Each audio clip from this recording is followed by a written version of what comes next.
Hello, everyone, and welcome to a brand new episode of the Jams and Tea podcast, where we spin the jams and spill the tea. And each week, we come at you with some new music and music news, some discussion about the wider world of music and media. Absolutely, we do.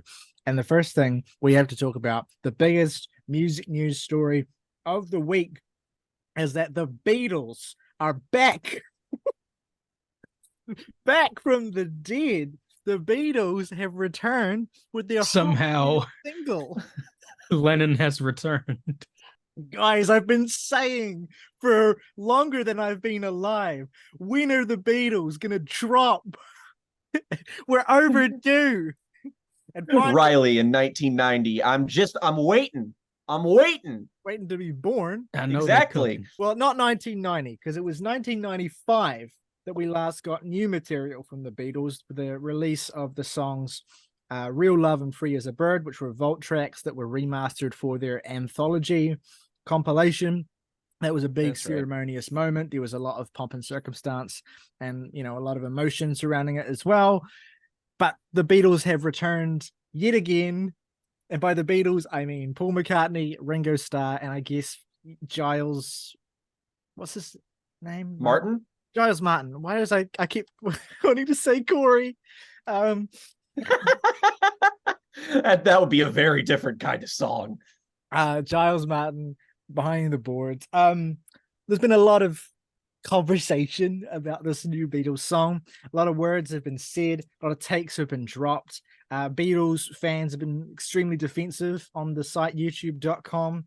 It's interesting kind of how it's highlighted this distinction, I think, between, a certain generation of Beatles fans who have this hugely sentimental attachment to experiencing the Beatles, living through the Beatles. There will be a kind of sustained relationship with that music across the course of many decades versus newer listeners who are passionate about the Beatles, who are fans of the Beatles, because you can't not like the Beatles, but don't have that sense of relationship through that kind of core era when they were a band, when their kind of solo careers were really kind of in full gear and, experiencing the loss of John and then George.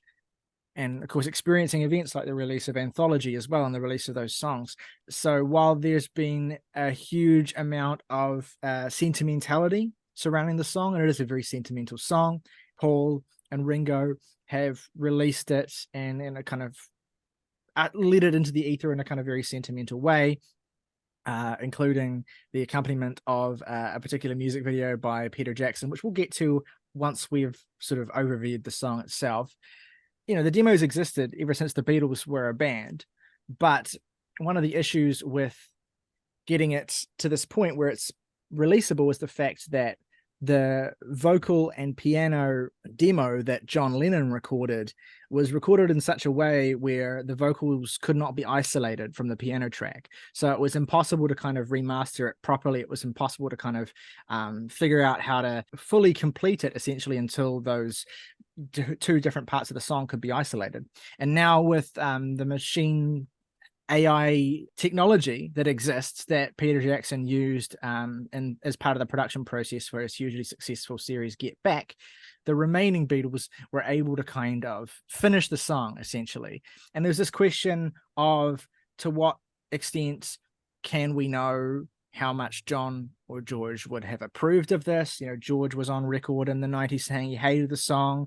It's very difficult to tell, how John would feel about this, even though the song, the demo itself, was left, in a tape that was addressed to Paul specifically. There's a whole bunch of lore behind this song that's kind of created some of the more feverish responses and debates around the song. The song itself is good, I think. It's a solid Beatles-y song. It really plays on that nostalgia factor and that sentimentality. It's a very sad song. It's a song about, wistful longing and wanting things to kind of be the way that they were, but having to come to terms with a kind of, the reality of how time passes and how things are lost. There's, of course, the added dimension of the fact that, the vocals are being sung by John Lennon. The song is written by John Lennon.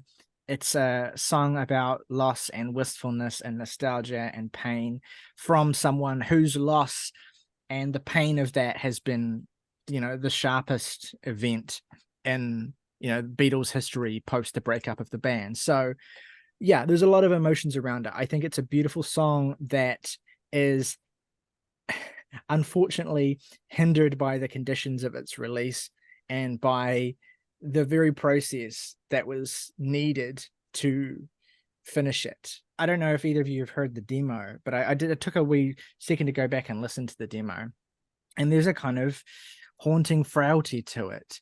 Something powerful, I think, that's kind of lost in this attempt to process and separate and recreate it essentially and augment it. Whether it's George's guitar playing itself or Paul playing in the style of George or both, there's the direct allusions to George are, add an additional level of depth to it. And of course, hearing the Beatles together all on a song, even if it is an illusion, that's a hugely emotional thing at this point in time. But there's just something, the song struggles, I think, to get away from the uncanny valley of its creation. And it's so audible in the way that John sounds on the song. Jake, I know you feel kind of similarly about it on that level. Yeah, it's weird because I'm probably the biggest Beatles fan on this podcast, and I was mostly kind of lukewarm on the song. And upon revisiting it, I discovered that it's mostly because of the way that it sounds. All of the vocal tracks in this song just sound like inhumanly glossy, like to the point where it melds into the song in a way that feels kind of unflattering, trying to compensate for the artifacts that come with isolating the vocal track, specifically with Lennon's vocals, with AI. So there's a lot of compression in this song, which isn't inherently bad. The song doesn't sound like a complete like wash or anything. It's just there is something about it that feels distinctly zombified. And like I don't have like a personal objection to it, or it's not something that in principle I am opposed to or anything. In fact, I think it's kind of a net good that the song was released even in the state that it's in, just to have it, to examine it. And clearly a lot of people are really enjoying it, and any excuse to talk about the Beatles in any context is kind of nice, just because online music discussion these days is so saturated with like overbearing negativity and all these things that we try to separate this show from. So whenever people talk about the Beatles these days, like kind of like when the Get Back documentary got made, it's this weird sort of unification I see on the internet where everybody just kind of goes back and starts talking about, the biggest, most important rock band in history. And it becomes kind of a fun exercise, this cultural participation that everybody's weighing in on. And I find that way more like interesting than I do maybe the song itself. So I like that we're talking about the Beatles again. I just kind of wish that the song was a little bit more interesting or something. It's missing a certain je ne sais quoi, I suppose. It's very much like what you would expect a kind of late era Beatles ballad to sound like. It's an okay song. It's good. I like the lyricism more than I like anything else a part of it, but it's interesting just to examine in a vacuum, just because I feel like we don't really have a precedent for anything like this. I don't feel like anything like this has ever happened before, at least not to my knowledge, but it's an interesting curio to be sure. Yeah, I mean, I like the song a lot. I think that the strings that are added are really tasteful and really beautiful. And I think those are nice. Paul's bass playing obviously is great, and Ringo's drumming is obviously great. And it's really nice to be reminded of how good those two were at those specific things. Really play the drums. The real killer, and again, we've alluded to it. It's just, and again, it's especially apparent, I think, when you go back and listen to the demo, it's just that I think John's vocal performance on the song is heartbreaking. Like, it's a really, really sad vocal performance that really wrings a lot of emotion out of you, whether it comes from John's loss or whether it comes from just the melody and the lyrics of the song itself, or elements of both. I think it's a really powerful vocal performance. And the unavoidable truth is that in order to separate it from the piano track, in order to kind of properly remaster it, elements of that vocal performance had to be sacrificed and then replaced using the AI technology. It's an inescapable reality when I listen to the song that I am hearing, and it's not just like I can hear it, like, it's inescapable to me that there's an added flatness to the vocal, not even just in terms of mixing and mastering and engineering, which you've touched on beautifully, Jake, but just the sound of the vocal itself is flatter, and because it's being compensated by this technology, which is aiming to kind of capture the core of how John's voice sounds on each of these notes without, any of the added nuance that the actual vocal performance has. And I'm not saying it's completely transformed, but I'm just saying there's enough of it. There's artifacts within the vocal recording as well that just make it feel, like you said, uncanny is a right word for it. Morgan, do you have any additional thoughts on this? So I think the song is decent. It's easy to see how it could be a great song, and the sort of artificiality of it is standing in its current state anyway, is sort of standing in the way of that, because it just feels like two different points in time bizarrely kind of clashing together, which leads directly into the Peter Jackson directed music video for this song, which directly collides two different points in time. In fact, three different points in time are collided in this music video, sometimes within the same frame. And I'm not saying that like it's an inherently bad thing, but it is jarring, and at points it is ill-conceived, I think would be fair to say. Yeah, it's odd because, in one frame you'll have Paul McCartney and Ringo Starr solemnly playing their instruments, and in the very next frame, John Lennon is doing some David Byrne-esque dance moves in a clip ripped from time itself. There's an amazingly funny cutaway in that video where it's the more contentious moments of the video where John is maybe doing some physical gestures that maybe some might find offensive. And it just cuts away to Paul, and he's just got the most vacant expression on his face, just staring into space. I think, to be fair to Paul, I think that was probably captured in a moment of wistfulness for him, remembering John. And the way that the edit happens, it's implying, Paul is remembering that. But there's just something about the way Paul's eyes look and the way that his mouth's kind of half open that just makes it look like he's kind of completely in another planet. It's so funny. Like, if I taught like a cinematography class, I would use this music video as a flawless example of what flat cinematography looks like.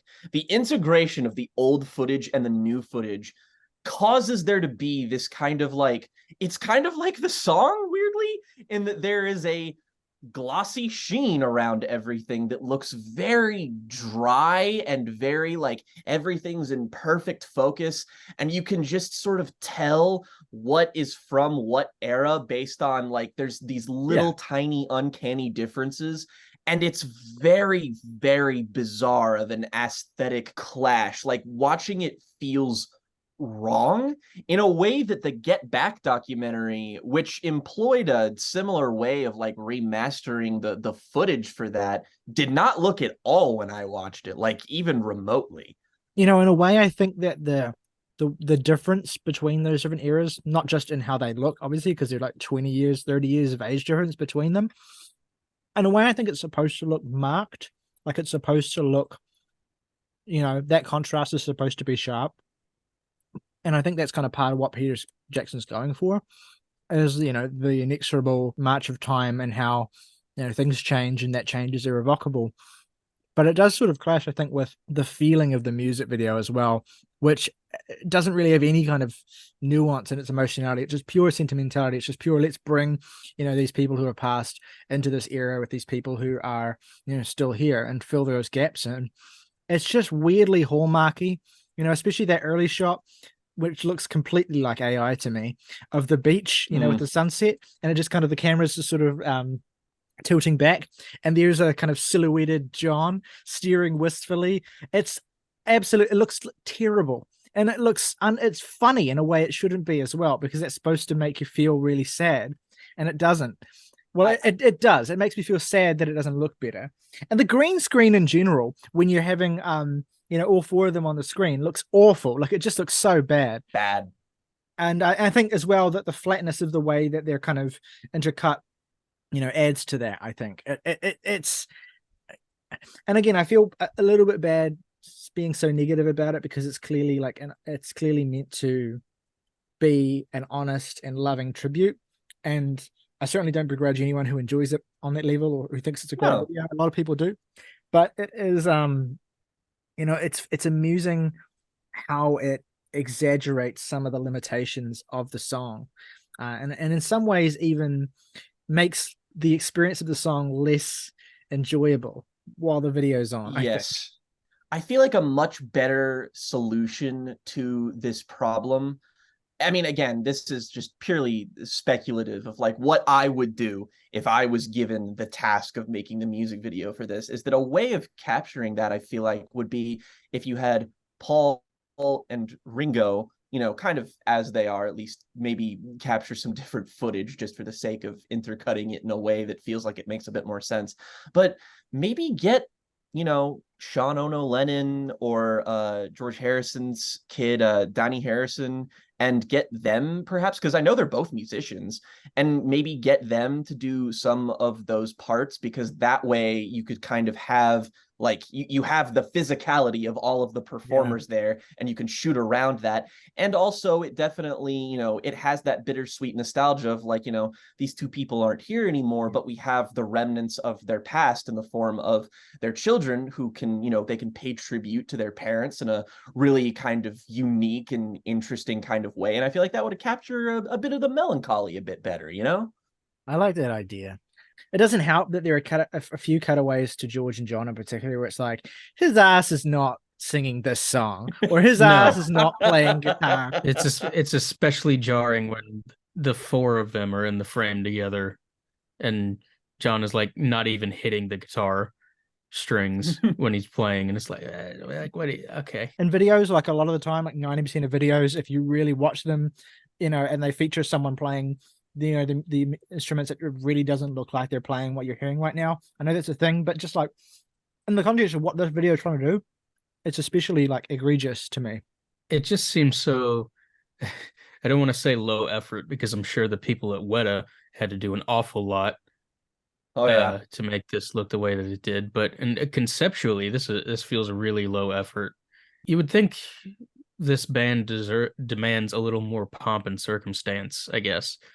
Like I would employ like an animation studio to just sort of get really out there with it, especially if you want to play with sort of these moments in time meeting together. I mean, I think there's loads you could do there. I mean, animation is baked into the history of the Beatles because of, like the Yellow Submarine movie and stuff. So you could do something in the style of that could be really like tasteful and like just cool, generally speaking. Like animated music videos in general are just a vastly underappreciated art form. Speaking of new singles, I want to shout out this new song from MGMT. Finally. We were been dying 84 years. It's called Mother Nature. It is the lead single from their upcoming album Loss of Life, coming out in February 2024. We have been waiting a while, for this new MGMT album. It has been 6 years since Little Dark Age, which was, one of the big sort of return to form comeback records of the 2010s. One of those albums like The Strokes' New Abnormal, where it was like, it felt like as soon as it came out, everyone was saying, this is not just a great comeback record, this is actually their best album. And it's interesting because it's like, for me, in the case of both Little Dark Age and The New Abnormal, I don't think it's their best album, but I definitely agree that it's like a really strong moment where the band quite unexpectedly reassert themselves as a really powerful an important rock band at that particular moment in time, and make them and completely kind of reignite their cachet after it had been long dead. So yeah, ever since that, I've been itching for more MGMT. Little Dark Age is a record, to be fair, that has aged incredibly well. It gets better the more time goes on. The best songs on that record have really kind of stood out and stood the test of time to be some of their best songs. And to be honest, this new song, Mother Nature, is no different. This is an incredible song. It sounds beautiful. It's pristine, tunes into their strengths. And has me feeling more than ever that they might be kind of heading in a more sort of classic sounding direction, which, if you'd said that around the release of Congratulations, it would have sounded like a joke. But MGMT aging gracefully is in some respects one of the most subversive things they can do for how reactionary of a band they were in their early era. I love this song. I am really excited for the album. I'm really excited to see if the whole album bears out the way that this sounds. The record does have production credits along with Friedman from Danger Mouse and One O Tricks Point Never. So I am curious to see how it ends up shaking out. That Danger Mouse credit in particular has me thinking this might be sort of their Wide Awake. And that was a really strong moment for Parquet Courts as well. Really like polished record after a period of not really having made a record like that. So yeah, curious to see how this shakes out. There's a subsection of people that are very, very disappointed that the sort of like after Little Dark Age came out, there was a sort of split single released from I think the same sessions, at least for In the Afternoon and As You Move Through the World, which are two of the most beloved MGMT songs at this point, and they're not going to be on the album. And yeah, it's disappointing because I agree those are two of their best songs, and I love the idea of MGMT basically making a gothy Bauhaus album, which is what those songs sound like. But at the same time, I'm not like displeased with this new direction whatsoever. I adore Little Dark Age. I need to go back and hear Congratulations because that's been on my list forever. But I'm super stoked. Easily one of my most anticipated albums of the year. Who could have predicted that MGMT would release the best Beatles song in a week where the Beatles also released a song? Yeah, I gotta say, I was not expecting to click on this song when it came out and hear Smashing Pumpkins' Melancholy B-side, but yeah, that's pretty cool. That's a good comp. But like Dave Friedmanized, so it's really beautiful, but it also sounds really loud for no clear reason. Dope. So maybe an Adore B-side. I want to talk a bit now about an album from a band who, by sheer force of will, is going to be the band we have discussed the most on this podcast, because not only are they determined to keep releasing albums at an unhealthy rate, they're also determined to keep making them good and interesting enough for us to be completely unable to ignore them and just say, oh yeah, they've got another album out. I'm of course talking about King Gizzard and the Lizard Wizard, a band who, when we started this podcast, when we kind of first talked about them, I was in a period where I was like massively agnostic towards them. I was like, I didn't get the hype around King Gizzard and Lizard Wizard. I thought 9 Gone on 30 was cool, but I don't understand the people who said it was one of the best rock albums of the 2010s. I thought so many of the albums they put out after that were underwhelming compared to the hype. I just could never really get behind them, as much as I wanted to. I remember distinctly thinking that the album they put out, KG, in 2020 was probably my favorite record that I'd heard of theirs. That's how agnostic I was towards their previous records.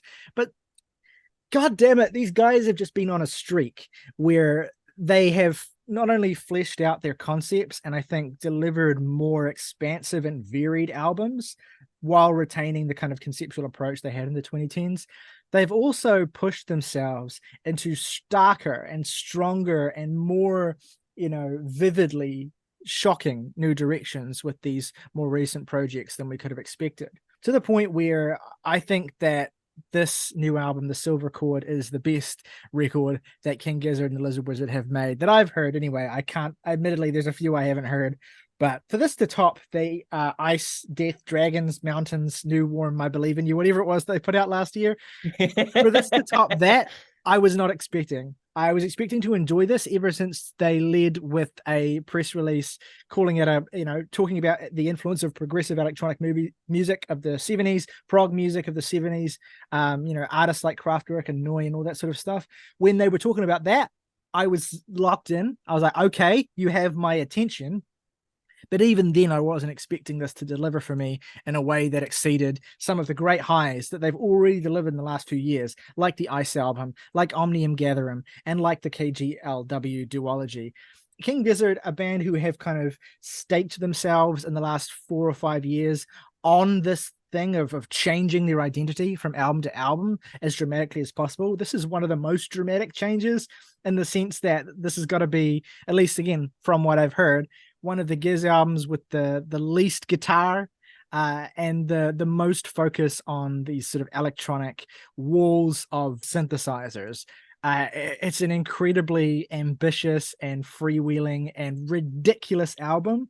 It has the structural conceit of presenting itself in the form of these bite-sized tracks that add up to about 27 minutes of music before pulling the rug and revealing, actually, you thought that was the album? No, motherfucker. The real album is the next 90 minutes, where all 7 of these songs unfold to eye-watering durations that somehow never stop being interesting, multifaceted, unfolding in really, really creative ways. It helps if you are a fan of the reference points that King Gizzard are pulling from here, which are primarily those progressive electronic artists that I've talked about, but also a wider swathe of prog rock, as well as even hip hop and techno of the 80s and 90s. There are a series of aesthetic choices that unfold across this album that continually left me gobsmacked, particularly with how fluidly they were executed and how flawlessly they were integrated into the wider fabric of what they are doing. This, to me, is one of the most integrative King Gizzard albums in terms of how many different styles and points of references are put together here. Again, even more so than Ice, Death, etc., which was itself a really genre fluid album that almost switched genres from song to song. Here, you have the genres melded together into this just kind of colossus. And no greater is the divide between the 2 different versions of this album, illustrated in the fact that the lead song, Thea, is 3 minutes in its original version and 20 in its extended version. The structural thing's interesting, and I think we'll talk a little bit about that, but I want to just sort of get more of a specific response from you, Jake, on the music itself and what you think King Gizzard are doing here with the stylistic shift and how you feel about this particular album in terms of the music before we get to the structure stuff. Well, Ryley, if you were worried about your declaration of this being their best album, let me put those worries to rest as someone who's heard every King Gizzard album. This is their best. When it comes right down to it, in the week and a half that this album has been out and that I've been listening to it, not in terms of the amount of songs that I've re-listened to, but in terms of how much time I have spent this year listening to 2023 releases, I don't think I've listened to something more than I've listened to the Silver Chord.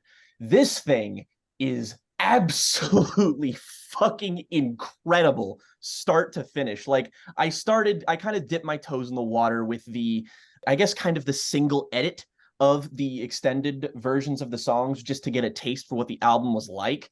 And I sort of got around to the point where I just started listening to the whole thing, like, even though I'm technically listening to it twice, just so I could get a firmer grasp on what's going for.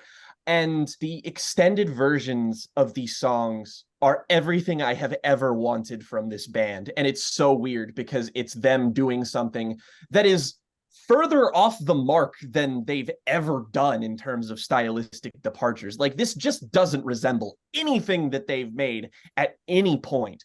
And listening to this, the more and more I did, the more like in love with it I felt, to the point where I think this is definitively one of the best albums of the year, and that I am like, it's tantalizingly close to me giving it like a perfect score, frankly. It is one of the most like adventurous things that they've ever made, but their dedication to the bit is positively fucking unparalleled. Like, the 20 minutes I spend listening to the opener, Thea, is some of the most vibrant and resplendent music I've heard all year, this decade even. I fucking love this song so much. There's elements of neo-psychedelia, there's elements of space rock, that sort of again, Kraftwerk, the sort of acid techno. There's so much stuff here. They're like the King Giz boys' love for this area of music, as it were, is so evident and on display. But it's not just a hollow tribute, I guess. A lot of people, I guess, who haven't boarded the King Gizzard train might often accuse them of dabbling into these genres and feeling a bit, I guess, surface level, which I've never felt personally. Like, I feel like there are definitely times where they do it better than they do other times, for certain.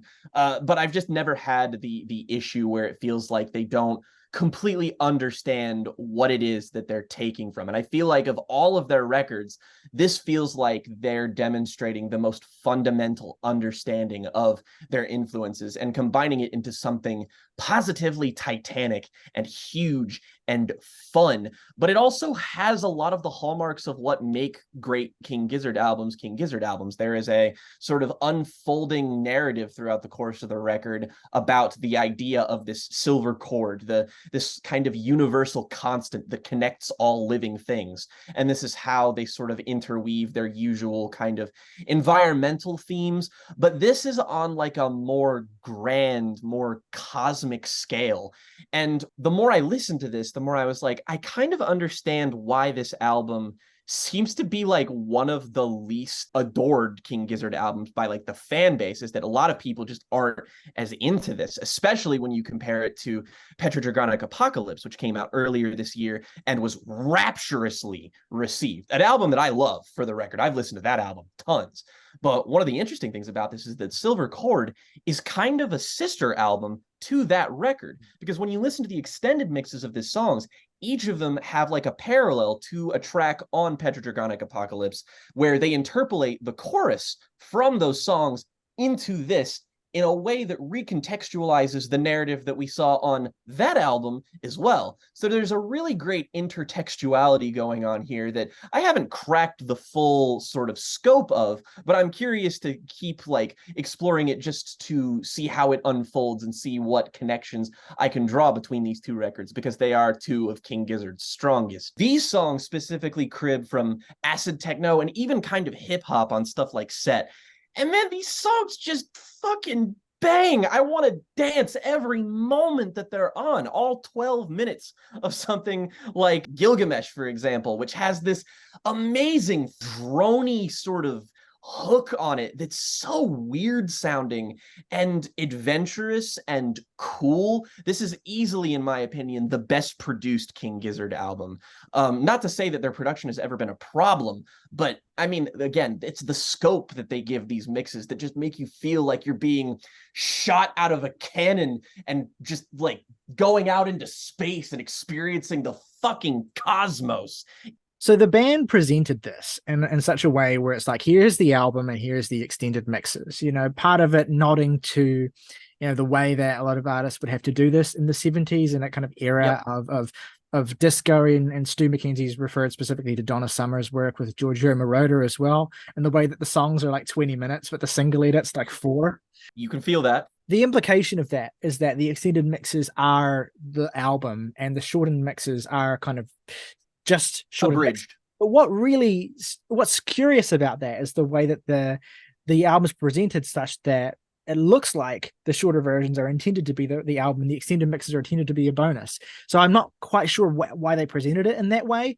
The reason why I feel pretty confident in saying that the extended mix is the intended full version of the album is that the shorter mixes aren't just like shorter versions of the songs. They're like very clearly edits of the songs. The transitions between tracks are kind of inelegant. It's clear when they decide, you know, and if when you listen to the full mixes, you can hear like a lot of the time the shortened mixes are just the first 3 or 4 minutes of the song, not like different parts of the song stitched together, but just the first part of the song.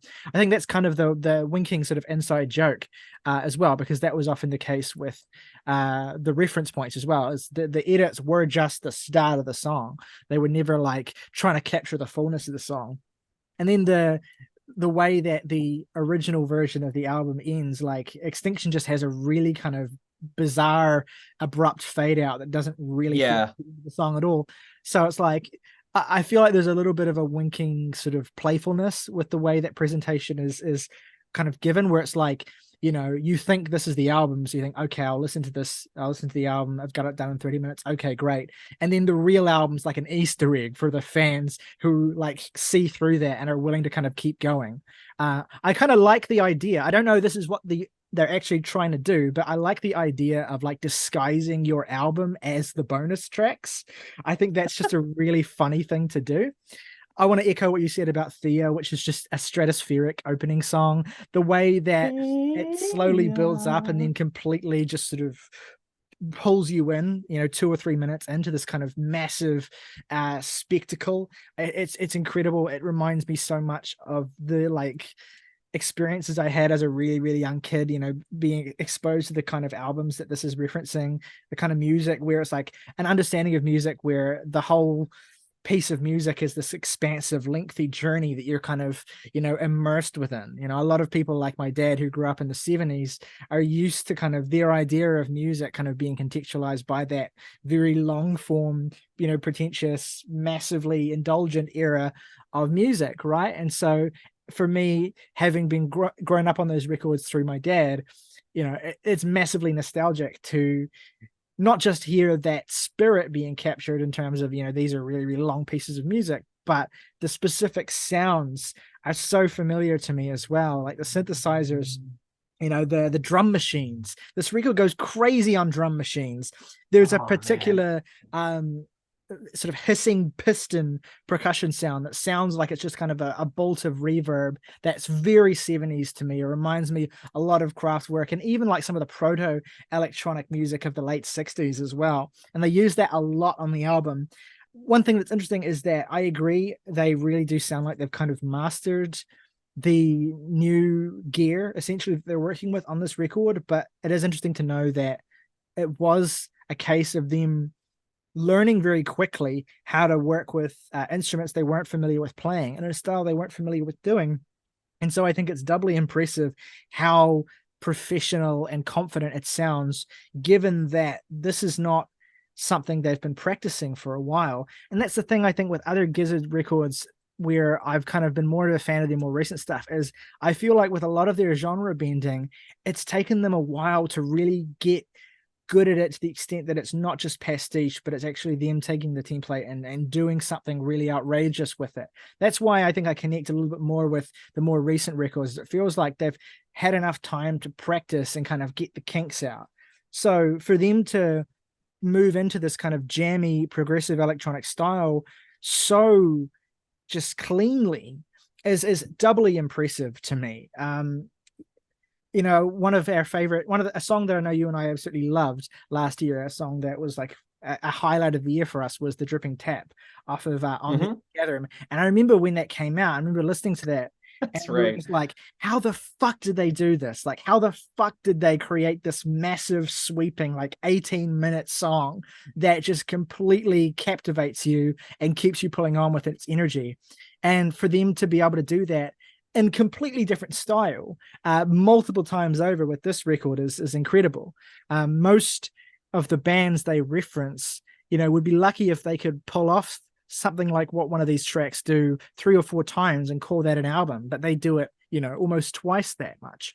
I still haven't listened to Petro Dragonic, but I did do enough research to pick up on the fact that this is apparently a companion record. Both records continue the preoccupation of the band with environmental catastrophe, something that was a huge theme on the records they put out last year as well. Continues to be a big fascination and focus. That is intertwined here with a smorgasbord of mythological reference points. Oh, yeah. There's Greek mythology and Thea. Then there's Egyptian mythology in Set, and then there's Chinese mythology in Chanja, and then there's biblical mythology in Gilgamesh. It's like they're doing a sweep of mythologies across this album.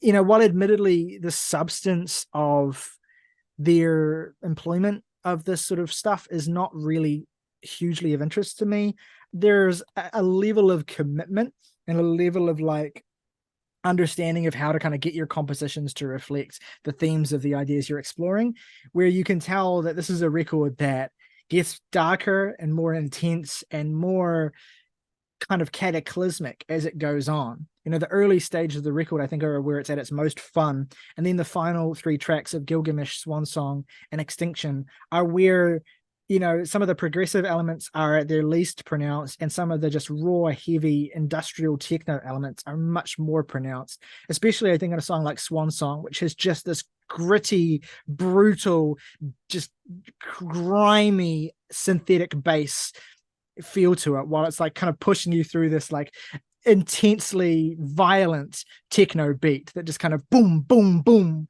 propulsion that comes through on some of those later tracks. I think that the shining moment is the title track on this record. I think that is the best song on the album. One of the best pieces of music they've ever put out that I've heard. Certainly can go toe to toe with Dripping Tap or anything else.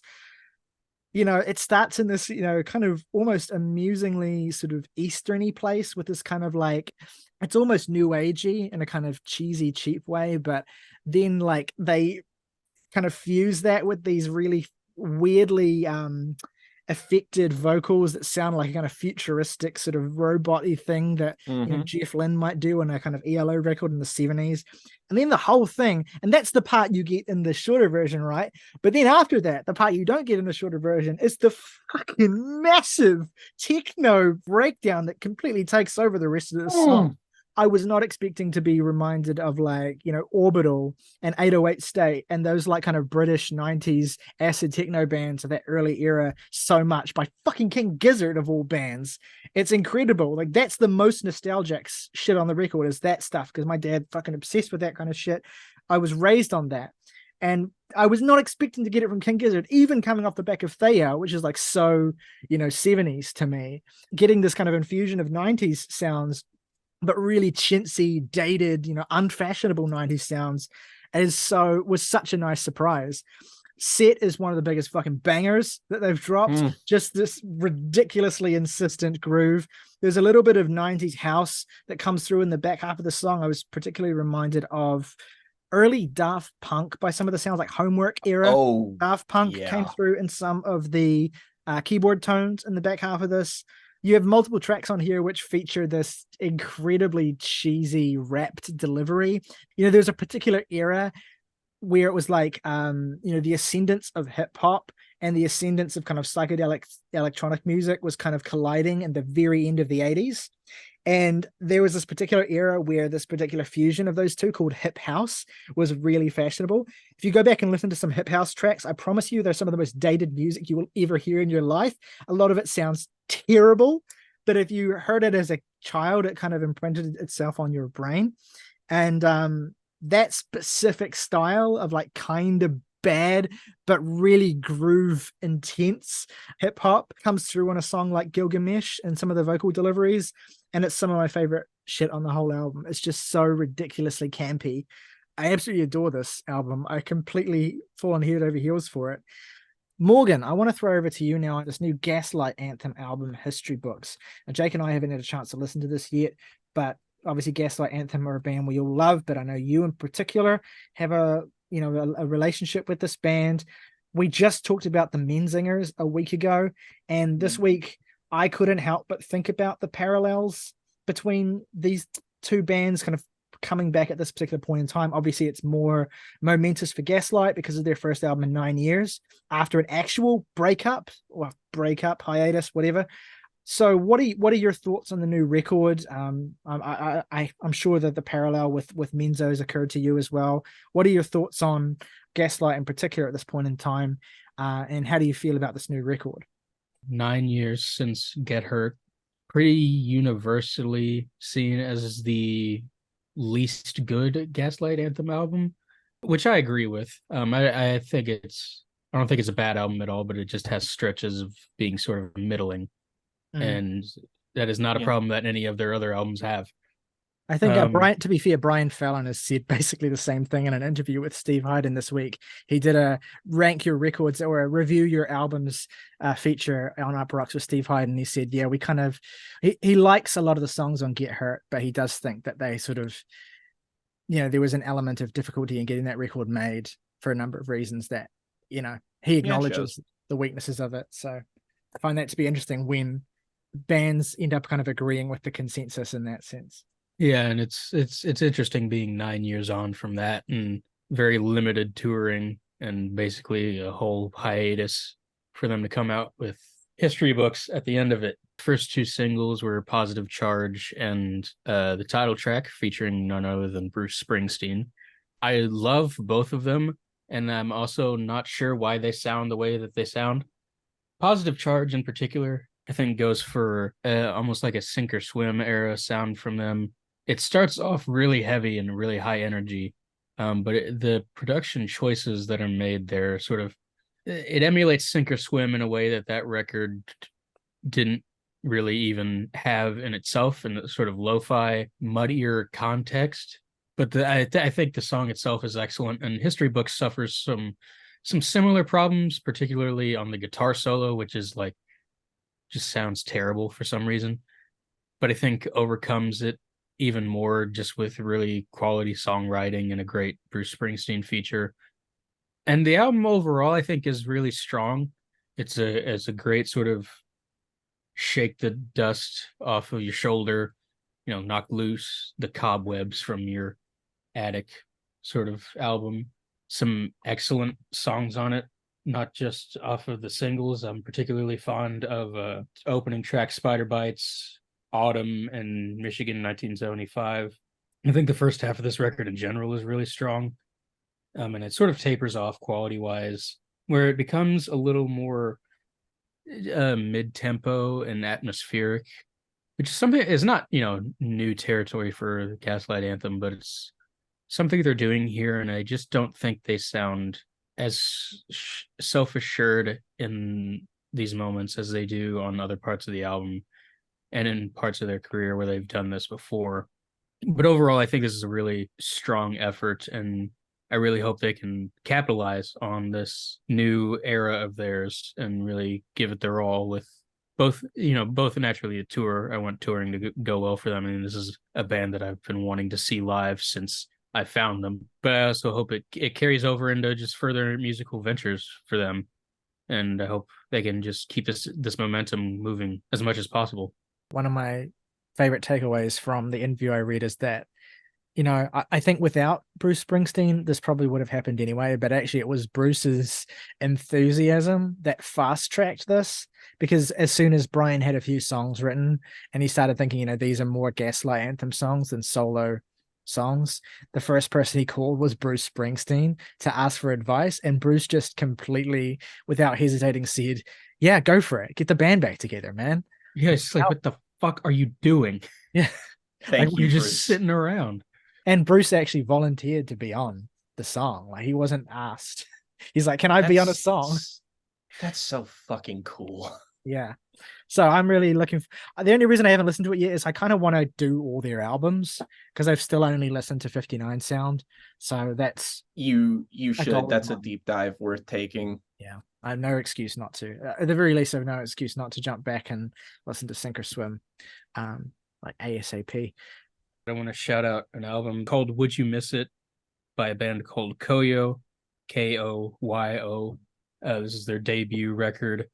I think maybe what at least caught my attention when I did find it is the pedigree of people who feature on the album, namely Anthony DiDio of Vane FM and Fleshwater fame, and Daryl Palumbo from Glassjaw both have features on the album. This is maybe the most infectious pop punk album I've heard this year. There's something about the lead singer's voice being not at all typical of the genre. It's a lot more hardcore. I think it really works. And the thing is just absolutely lousy with the hooks.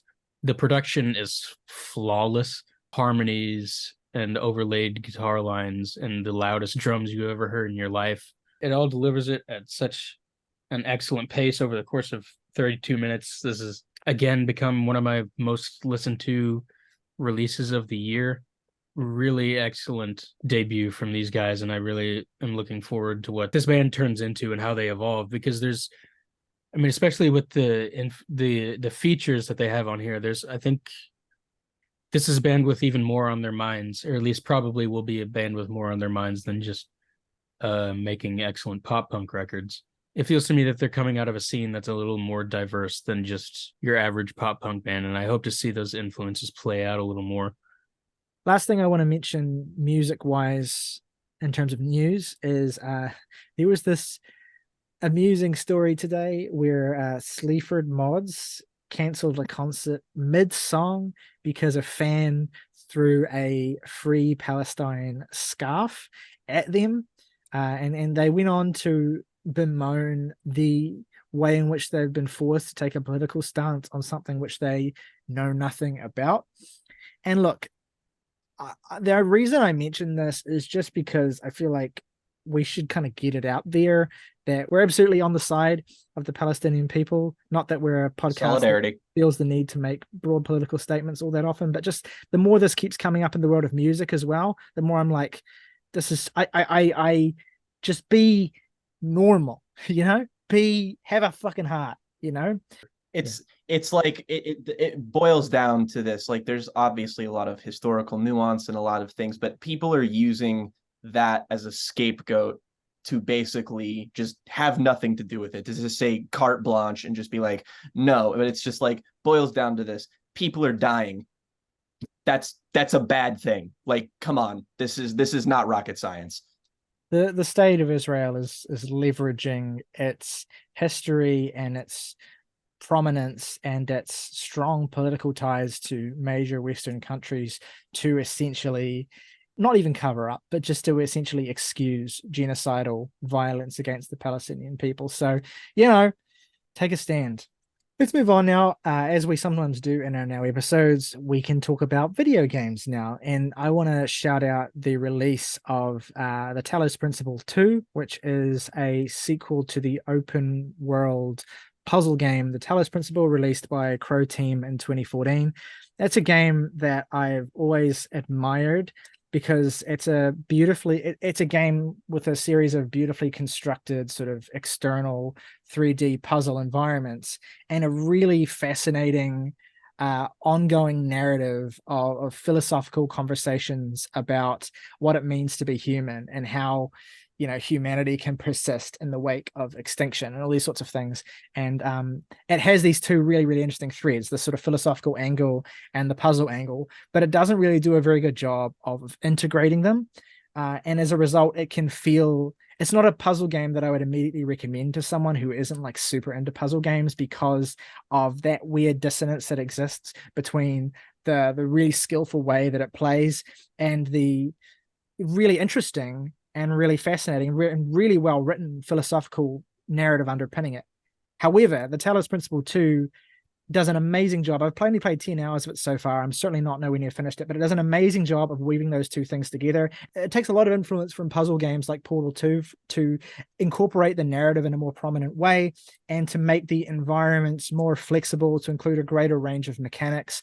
I would strongly recommend it if the idea of an open world 3D puzzle game with a strong focus on character and narrative appeals to you. It does a really good job of melding those things in a way that feels natural. It's beautiful as well. It plays wonderful. It looks fantastic. There's obviously been a lot of work that's gone into fine-tuning it and smoothing it out. Great writing as usual. So if that sounds vaguely interesting to you, I would heartily recommend it. Don't worry if you haven't played the first game because it doesn't matter. The game does not assume any knowledge of the first game at all. It plays beautifully from a completely blind point of view. So yeah, open world puzzles, philosophical themes, a character-focused narrative, a really rich environment. Those are all things that Talos Principle 2 so far does beautifully. So it gets a rec from me. Morgan, you are the biggest game of the three of us, though. I know you've been continuously playing the new games that strike your attention. Do you want to shout anything out that you've been into recently? Yeah, I did. I was able to pick up and play through the main story of and a good amount of the side content for Spider-Man 2, the third Insomniac made PlayStation exclusive Spider-Man game. And it's followed in the trend of Insomniac along the course of the last few years, starting with Spider-Man, going to Miles Morales, and then the excellent all-timer 3D platformer that is Ratchet and Clank Rift Apart. And yeah, I think it's no doubt a system seller, or at least it will be for some. The team at Insomniac has been able to leverage the power of the PS5 to pull off some really incredible things. I mean, the map of New York that includes Brooklyn and Queens is absolutely massive, and there are no load times, and you can fast travel to literally pick a spot on the map, and you can fast travel to that exact spot. I don't know why you would do that, because this is literally the greatest world traversal mechanic in the history of the medium. So it's an interesting time to put that ability of immediate rendering on display. It's a really incredible single player title that I think improves on nearly every aspect of the original game, which is top 20, top 25 of all time title for me. Maybe the definitive Spider-Man story, as far as I'm concerned, anyway. Yeah, it's certainly in like not in things that are not the comic books. And as far as Peter Parker goes, it's interesting because I think in every aspect of the video game-ness of it, it's an improvement on the first one, but I still find myself infinitely more attached to that first game, and even to Miles Morales game to some degree. And part of that is the narrative. I felt like certain elements were rushed and they weren't as fleshed out as I was hoping for them to be. I like the presence that the villains in this game have. The two main villains are Kraven the Hunter and then Venom, voiced by none other than Tony Todd, who just adrenaline momentum. Holy shit! Yes, gotta get him. And it is hands down the definitive version of the character outside of the comic books, although it's not exactly as though we're starved for fucking competition. Hardy and that 70s show being the stiff competition. I enjoy the version of Venom that's in the Ultimate Spider-Man game that came on GameCube, but it was also a fairly slight version. But the person who is in number one for playing Venom at this point in time before Spider-Man 2 was Topher Grace. So it's not as though there are some Joker level portrayals for a new actor to step up to the plate and compete against. I like their presence in the game.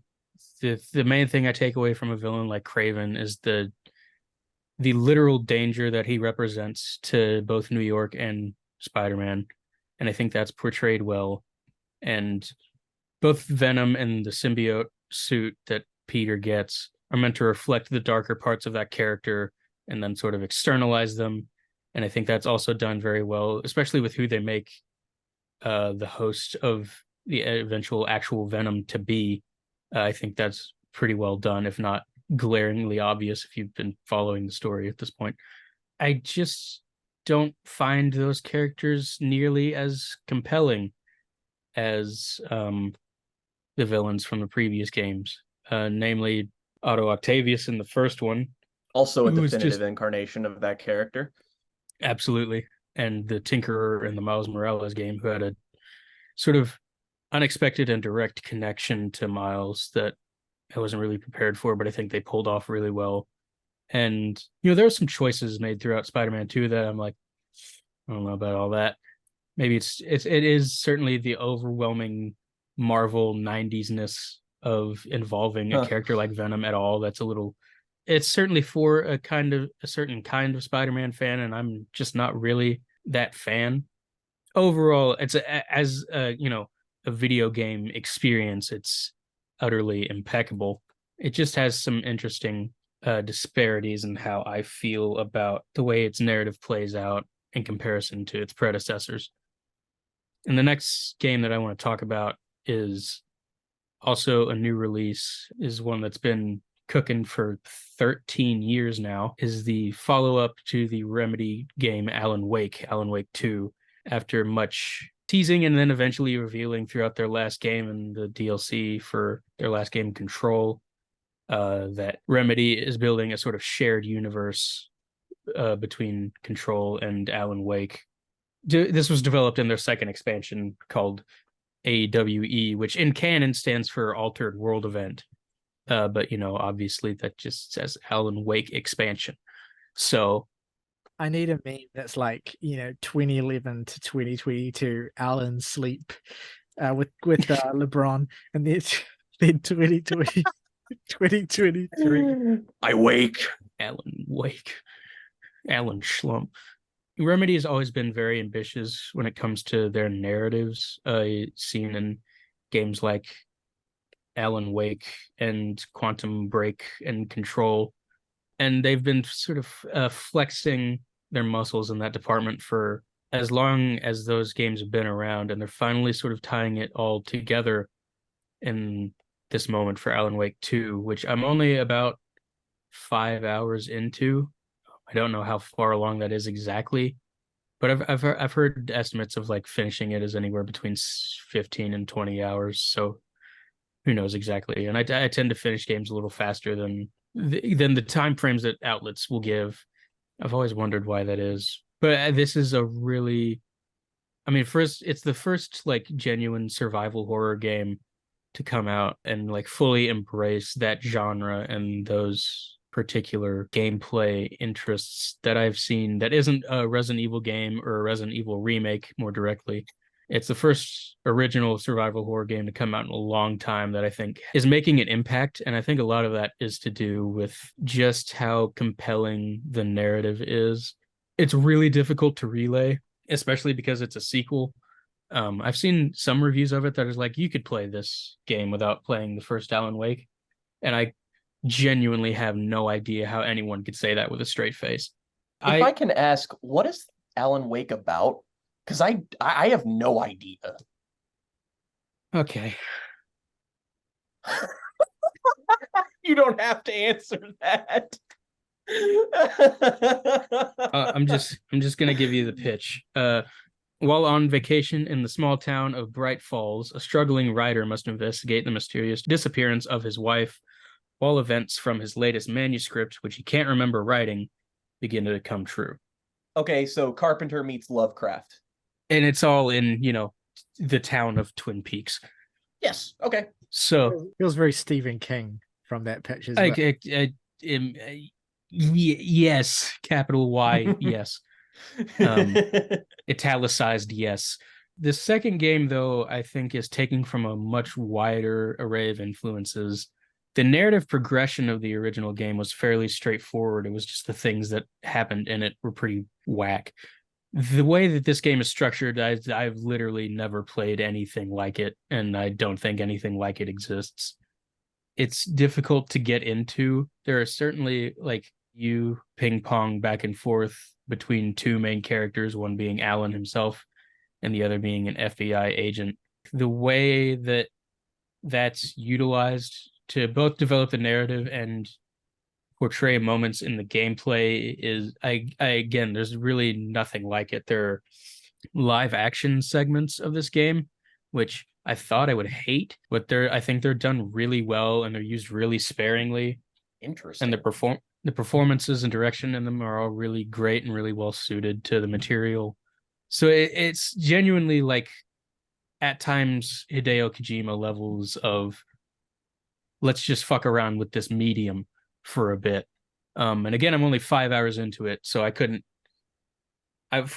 spoil anything if I wanted to, because I'm just barely coming to grips with what is actually happening. The narrative complexity of this game makes something like the original Alan Wake, or at least the narrative, not complexity necessarily, but the delivery of it makes the original game look like a Saturday morning cartoon. There's so much going on in this game that's so interesting to grapple with, and so much of it's a game that I feel like I'm going to have to play 2 or 3 times just to sort of understand what they're getting at fully. This is a game that I would recommend to literally anyone who's interested in the medium, if they have a machine that can power it. It's going to fall by the wayside in this already giant year of games like Baldur's Gate 3 and Tears of the Kingdom and Spider-Man and all of that. But it is certainly going to be remembered as something that really pushed the envelope. And it's really exciting to play through. I've just been chomping at the bit for a non-Resident Evil genuine survival horror experience, and to have that deliver this alongside with one of the most interesting narratives that I've seen in games in quite a while is really just I am living. I bought the original game on Steam last week. It was on sale for like $5. I'm like, I don't know when I'll play this, but I've heard great things about it. And there's a new game out, so I'm just gonna have this in my library, and we'll see what happens. It looks really interesting to me as well. I like I like this seemingly increasing trend of like these really old games getting a sequel like over a decade, after the original game, where so much time has passed that the studio have the means, the funding, if the original game has kind of become a cult classic or was a success, and the will to kind of not only just sort of build the narrative, but like basically completely improve every aspect of the original experience and modernize it. That's something which I think Crow Team have done with the Talos principle too, right? They've created something that completely supplants the original game, just in every single possible way, renders it almost irrelevant. And that's something that is exciting to see when that happens, when you get when studios really take advantage of the demand for a sequel to not just like offer you more, but to completely sort of build from the ground up something more expansive and more fulfilling, and something that improves on the specific flaws of the original that may exist for whatever reason. This is a completely, again, I have a much more limited frame of reference with games, but so this is a much more random comparison as well. But it reminds me a little bit of one of my favorite games I played last year, which was Psychonauts 2, which was like another example of a sequel to a really old game, like a PS2 era game that just took advantage of, all the massive advancements in game design to make a game that was like, at least 3 times as big and so much more narratively rich and mechanically involving. And I love that. And less jank, just generally. Yeah, 100%. Like that's the biggest thing, right? And the thing that sort of is better than just like, getting a patch and a DLC or whatever is getting a completely new experience. And oftentimes these games as well will reckon with the ideas of legacy and of like what comes next within the framework of whatever world the original game exists in. So that's awesome. Hopefully we'll get to play the original Alan Wake before too long. Let's move into now the final thing we want to talk about today, another really, really special record from, like King Gizzard, the theme here is fairly consistent, an artist who's been very prolific, specifically in the current decade. We've reviewed every record that this artist has put out since the podcast began in June of 2020. The band, of course, I'm talking about is the Mountain Goats, who are back with their 22nd album this week, Jenny from Thebes. It is a sequel of sorts to their 2002 classic, All Hail West Texas, which is an album that Jake and I did a record club on early last year to celebrate its 20th anniversary. Very proud of that video. And of course, very enamored with that album. So the prospect of a record that, in whatever sense, revisits that album or at least expands upon it was tantalizing. And of course, that coupled with John Darnielle's framework of this record, which is that he called it a rock opera, that is a specific unfolding narrative regarding one of the characters from that original album. As you might be able to guess, the character of Jenny from, the song Jenny, a character who has also featured in a few songs, I think, in various Mountain Goats records since then, like Nightlight off of Transcendental Youth. But here Jenny is revisited in the context of a fully fleshed out story in which she is on the run from the law in the wake of murdering the mayor of the town that she lives in because he's threatening to evict her from the safe house that she runs, which itself is a callback to the song Color in Your Cheeks of All Hail West Texas.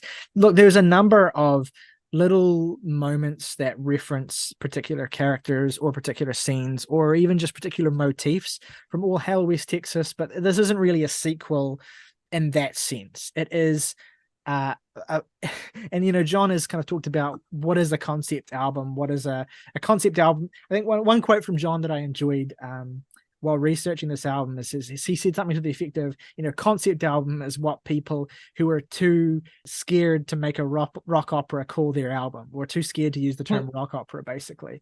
Because what this is it is a continuous narrative. It is more or less in a linear order. And though it's confined to a particularly small set of actual substantive events, it captures a state of being on the cusp of a major change in a character's life. And more broadly than that, it's about, on a meta level, the idea of what happens to the character in the song you wrote, years down the line. Do they keep existing in some form when the song is gone? What is with an artist like John, who has written many hundreds of songs about many hundreds of characters, and who's known in his writing style for being very personal, right?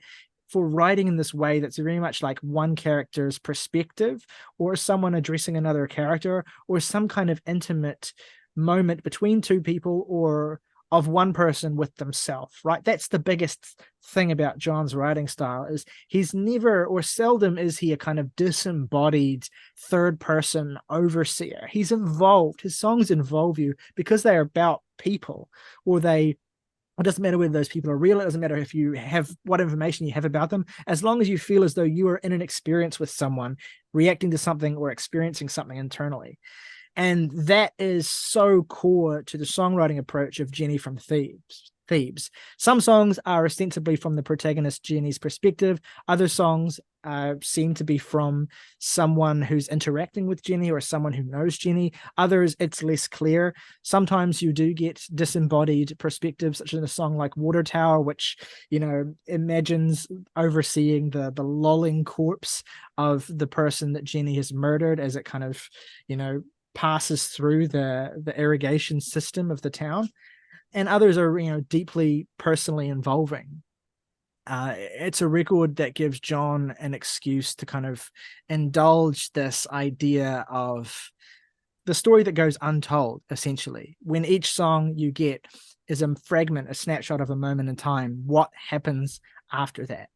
And, in some ways, it's almost a kind of rejection of that thought process as well, because on one level you can read this album as being like, well, not much happens to Jenny after that. She continues to go on her way. She continues to be needed by people. And that's the thing about Jenny in the original song, is she's not the focus of the song, or she's not the perspective that the original song is sung from. The original song is about, some guy who loves his motorbike and loves his girlfriend and imagines driving off into the sunset with his girlfriend on his motorbike. And so Jenny, in that context, and also in Nightlight of Transcendental Youth, is this sort of external figure who the narrator of the song kind of projects onto, who needs them, who imagines them to be whatever they need from a person, right? Jenny is whatever the person in the song needs her to be. And so Jenny from Thebes is an album about who is Jenny to the songwriter, who is the real Jenny. Now, who is the person outside of how she's seen by the people who need her? Or is that all she is? I'd ask some interesting questions on an artistic level about how John, and I guess about how more broadly, if you're a writer, how you conceptualize your characters, how you imagine their world, and how you build their sense of who they are outside of how they interact with the people around them, or outside of their relationships. It's a beautiful album. I honestly think that, of the 4 Mountain Goats albums that have come out since we've started the show that we've talked about, I think this is the best of them. Actually, I think each one has been better than the last, honestly. Getting into Knives, I was kind of mixed on. That felt like, to me, one of the most muddled and unfocused records for John. It was an interesting collection of songs, had some really strong moments, but overall, I think, and even looking back now, that's one of the weakest Mountain Goats albums in general. Dark in Here, I thought was quietly beautiful, brooding, but gave a lot of real space and attention to detail for the performances. Really allowed that the sound of the Mountain Goats as a band to kind of be the focus more so than the songwriting. Bleed Out was a rollicking thrill ride that took a really kinetic concept to really, really fascinating places, while still feeling so painfully John Darnielle and the way that the songs are written. And then Jenny from Thebes is like, in some senses, it's one of the most insular albums he's ever written. It's one of the most narrowly focused albums he's ever written, but it's also one of the most beautiful in what a rich but humble and small kind of portrait it gives you of a few moments in time from a particular character, really letting you soak in their thought process, their wants, their desires, their fears, way that they interact with the people around them, the meaning of life to them, for a very short amount of time. And it spreads this across, 12 tracks in 40 minutes. I think the band sound incredible on this album. I think this is one of the best produced Mountain Goats albums. It's richly warm sounding. The band they're never flashy. The like Peter Hughes and John Verster don't play in a flashy way, but there's so much just beautiful texture and vibrancy to the performances on this record. There are not really many songs that kind of leap out of the speakers at you, but equally I don't think there's anything on this record that sort of sinks into the background either. It's a modest but moving album where the well-oiled machine of the Mountain Goats as a band meets the intimate, reflective focus of John Darnielle as a writer, and both feel as though they're on a really equal plane. It's hard for me to explain why I think this album is so much better than, say, Dark in Here, or even Bleed Out, or certainly In League with Dragons, the other records they've made in those years prior. But like, to me, and maybe it's something to do with the rock opera, which is sort of, the more I say it, it's kind of obviously ironic considering how kind of, smooth and downbeat and not extravagant the album is musically. But maybe it's something to do with the continuous narrative of this record. Maybe it's something to do with the way that its focus on a single character and fleshing out their internal world gives it so much richness and intimacy. But it really feels like, front to back, this is the most satisfying album they've released. I think that when viewed as a series of songs, or when you kind of isolate some of the individual songs in this record, they might not feel like a whole lot. They might not be high up in your Mountain Goats song ranking or whatever, but I really feel like the band have mastered the art of crafting and piecing together these songs such that the totality of it is this vivid but insular and modest portrait that to me conveys so much about the anxiety and the impermanence and the moment to moment fleetingness of being human. It's beautiful. The more I've thought about it this week, the more I've come to just love the craft of it. And yeah, I think it's a wonderful album. On that note, let us know what you thought of any of the records or games that we discussed today. What did you think? What have you been listening to? Do you have anything you want to add to our conversations? Let us know in the comments below. Until next time, though, folks, rock over London, rock on Chicago, Old Spice. If your grandfather hadn't worn it, you wouldn't exist.